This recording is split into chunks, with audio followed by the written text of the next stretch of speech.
महाराज की जय। तो हम उपदेश अमृत के प्रथम श्लोक को पढ़ रहे हैं, उसका अनुवाद पढ़ रहे हैं। वाचो वेगम मनसा क्रोध वेगम जीवा वेगम उदरोपस्थ वेगम एतान वेगान यो विषेत धीरा सर्वामपिमाम पृथ्वीम सशिष्यात्।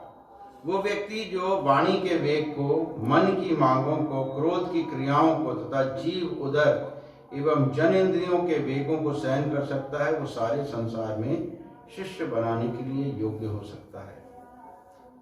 परीक्षित महाराज जो हैं वो सुखदेव गोस्वामी को बोलते हैं कि ऐसे प्रायश्चित का क्या फायदा, जीव पाप करता है उसको प्रायश्चित करना पड़ता है, ऐसे प्रायश्चित का क्या फायदा जिससे जीव कुछ समय के लिए तो शुद्ध हो जाता है लेकिन फिर वो पाप कर लेता है।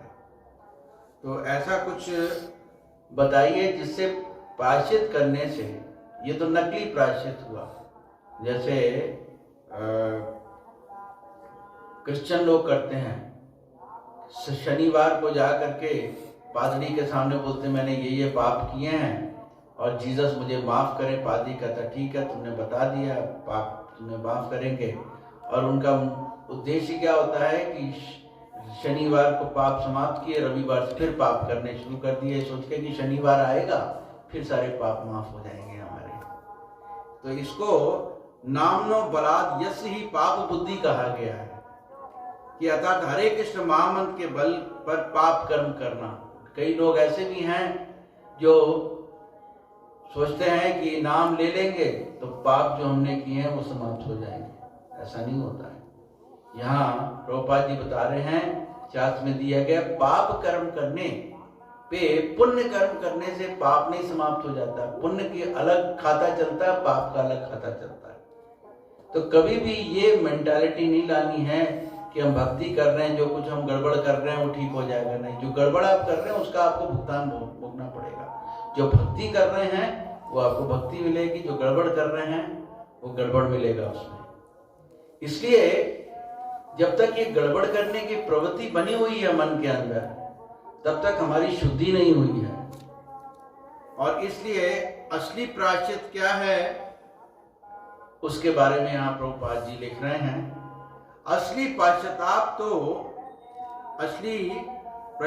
तो वास्तविक ज्ञान की प्राप्ति है और इसकी प्रमाणिक विधि होती है। कैसे ये प्रमाणिक ज्ञान प्राप्त किया जाता है? जब कोई नियमित रूप से स्वच्छ रहता है तो वो बीमार नहीं पड़ता। मनुष्य जीवन का उद्देश्य है कि वो अपने मूल ज्ञान को जागृत करने के लिए कतिपय सिद्धांतों के अनुसार प्रशिक्षित किया जाए। ऐसे नियमित जीवन को तपस्या कहा जाता है। कोई भी मनुष्य तप तथा ब्रह्मचर्य, मन निग्रह, इंद्रिय निग्रह, दान, सत्य, शौच तथा योगासन का अभ्यास करके धीरे धीरे असली ज्ञान या कृष्ण भावनामृत को प्राप्त हो सकता है। किंतु यदि कोई इतना भाग्यशाली हो कि उसे शुद्ध भक्त की संगति प्राप्त हो सके तो वो योग द्वारा मन को वश में करने के समस्त विधियों को मात्र कृष्ण भावनामृत के विधि विधानों, विधि निषेधों का, अवैध मैथुन से दूर रहना, मांसाहार न करना, नशा न करना तथा जुआ न खेलना अनुसरण करके तथा किसी प्रमाणित गुरु के निर्देशन में परमेश्वर की सेवा में संलग्न रहकर पछाड़ सकता है। श्रील रूप गोस्वामी इसी सरल विधि की संस्तुति कर रहे हैं। प्रायश्चित का असली तरीका है बहुत सारी चीजें, मन का निग्रह करना, तपस्या करना, दान करना, ये सब चीजें हैं, लेकिन इससे धीरे धीरे प्रगति होती है कृष्ण भावनामृत में।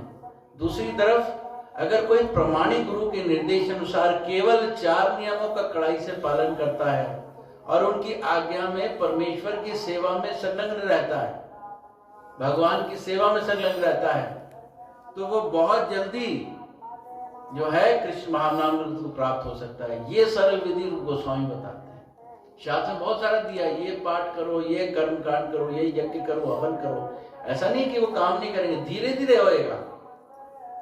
परंतु अगर कोई गुरु के आदेश अनुसार, प्रमाणिक गुरु के आदेश अनुसार केवल 4 नियम मंगल आरती पालन करता है, 16 माला जप करता है और भगवान की सेवा में लगा रहता है, तो वही काफी है उसे शुद्ध करने को। ये रूप गोस्वामी बताते हैं, ये असली विधि है। तो आगे चर्चा चल रही है, ये बहुत जरूरी है अमृतसर के लोगों के लिए।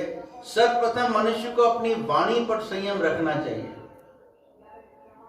हम में से प्रत्येक व्यक्ति में बोलने की शक्ति है और जैसे ही अवसर मिलता है हम बोलने लगते हैं। ऐसा है कि नहीं है? बड़ बड़ बड़ बड़ बड़ बड़ बड़ लगे रहते हैं, रुकेंगे नहीं।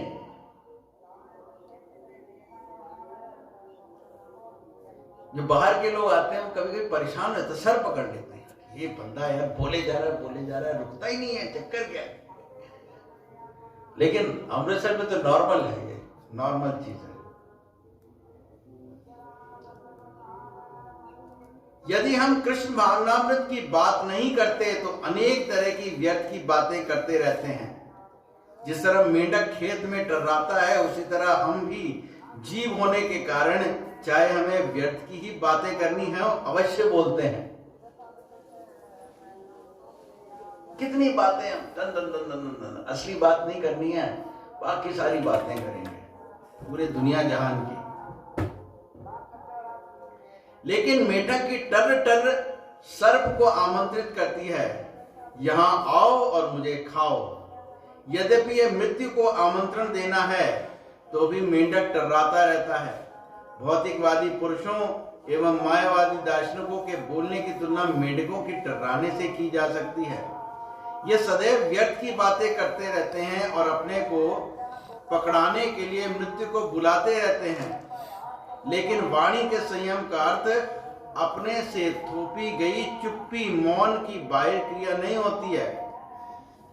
अगर किसी को बोल दो कि आप बहुत बोलते हो, ये अनप शनप बोलते हो, तो फिर क्या है, वो बन जाएगा मौनी बाबा। बोलना ही नहीं है उसे, कोई सही बात भी पूछोगे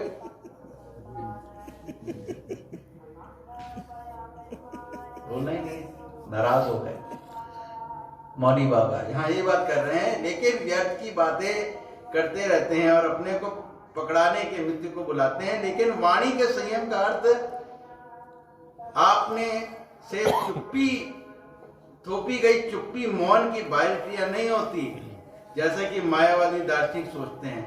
ऐसा मौन कुछ समय तक सहायक प्रतीत हो सकता है, लेकिन अंततः वो विफल हो जाता है। कुछ टाइम तो चुप रहेगा व्यक्ति और फिर एकदम से भड़क जाएगा ज्वालामुखी की तरह फिर बोलना जो शुरू करेगा, रुकेगा ही नहीं। श्रील रूप गोस्वामी जिस संयमित वाणी की बात करते हैं उसका अर्थ कृष्ण कथा की सकारात्मक विधि का समर्थन है। इस प्रकार जीव भगवान के नाम, गुण, रूप तथा लीलाओं की महिमा का गान कर सकता है। कृष्ण कथा का उपदेशक सदैव मृत्यु के चंगुल से दूर रहता है। वाणी के वेग की संयम की यही महत्वता है। तो अगर वाणी के वेग को कंट्रोल करना है तो ये जो हमारी स्वाभाविक मनोवृत्ति है बड़बड़ करने की, इसको कृष्ण कथा में बदल दीजिए। जो आप जीवन में पालन कर रहे हैं, रूप गोस्वामी की बात बताइए, सनातन गोस्वामी की बात बताइए, प्रभुपाद की बात बताइए, उसको लिए जितना मर्जी बोलना बोलिए, रुकना ही नहीं है। लेकिन पहले पता तो होनी चाहिए। प्रभुपाद जी कहते हैं कृष्ण का उपदेश दो, डोंट गिव योर उपदेश।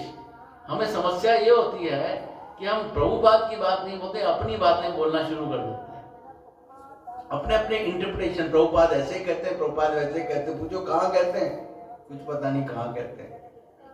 दिव्य ज्ञान हृदय प्रकटिता, अपने प्रभुपाद हृदय में बताया हुआ है, आपको और कहीं लिखा नहीं है। प्रभुपाद कहते हैं I am in my books, मैं अपनी पुस्तकों में हूं।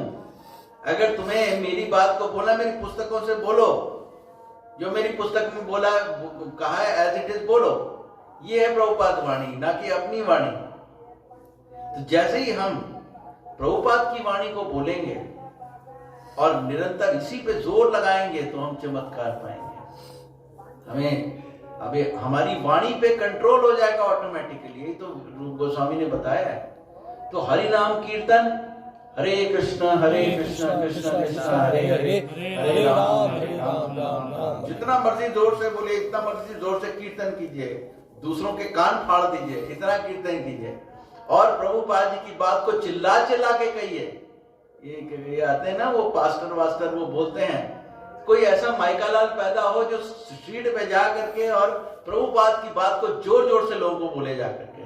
मेरी कभी की इच्छा होती है ऐसे करने की, लेकिन पता नहीं जेल जूल में जाना पड़ेगा तो गुरु जी की सेवा छूट जाएगी, इसलिए नहीं करता हूँ। लेकिन मेरा बस चले, मैं पहले करता था वहां अपना पार्क में, कलकुट बाग में जाके खूब चिल्लाता था, बुड्ढों को सबको कोसता था प्रभुपाद की बात को लेकर के। बुरा कोई नहीं मानता, सबको अच्छा लगता था। तो जब हम अपनी बात बोलेंगे तो बुरा लगेगा, लेकिन प्रभुपाद की बात बोलेंगे तो अच्छा लगे।